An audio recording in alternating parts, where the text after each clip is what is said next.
जसा उन्हाळा येईल आणि लगेच पाऊस सुरू होईल.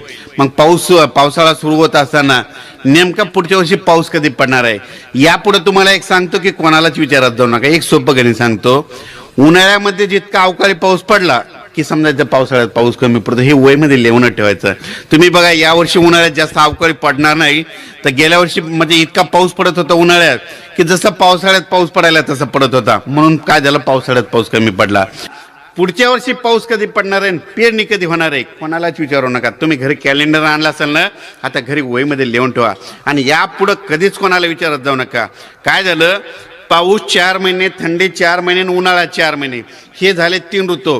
ह्या 5 ते 7 वर्षामध्ये काय झालं, पाऊस 22 दिवस पुढे सरकला, थंडी 22 दिवस पुढे सरकली, उन्हाळा 22 दिवस पुढे सरकला. मग दरवर्षी पाऊस कधी येतो, 7 जूनला येतो.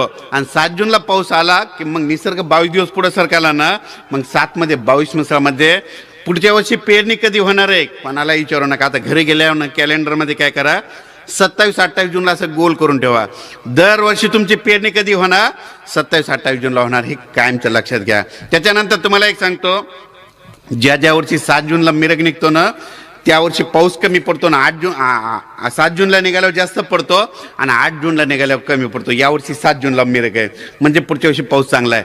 त्याच्यानंतर हे 27-28 जून काय करा, तुम्ही बघा तुमच्या इकडे कापूस लावत असताना तुमची बघा कापसाची लागवड 27-28 जूनला तुम्ही कापूस लावायलेले दिसतील, वाटल्याशी माझे रेकॉर्डिंग करून ठेवा दिसतात का नाही.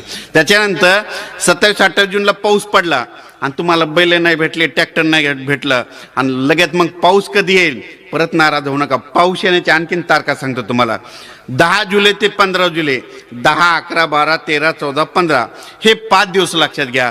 महाराष्ट्रामध्ये 1998 पासून 10 जुलै ते 15 मध्ये प्रत्येक गावात, प्रत्येक खेड्यात, प्रत्येक तालुक्यात या 5 दिवसात पाऊस पडतो. म्हणून हे 5 दिवस लक्षात घ्या. या 5 दिवसाचं तुम्हाला वैशिष्ट्य सांगतो. तुम्ही बघा दरवर्षी पंढरपूरची यात्रा कधी असते, कधी 8 जुलैला येते, कधी 9ला येते, कधी 10 जुलैला येते, कधी 11ला येते.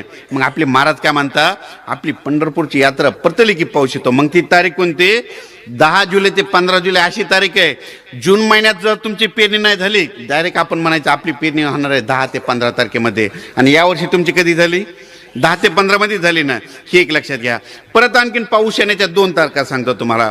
18 जुलै आणि 19 जुलैला ह्या 2 दिवशी महाराष्ट्रामध्ये दरवर्षी पाऊस पडतो. ते 2 दिवस लक्षात घ्या.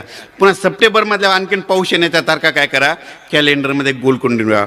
16 सप्टेंबर, 17 सप्टेंबर, 18 सप्टेंबर, 19, 20 आणि 21 सप्टेंबरला दरवर्षी महाराष्ट्रामध्ये पाऊस पडतो. म्हणून ते 4-5 दिवस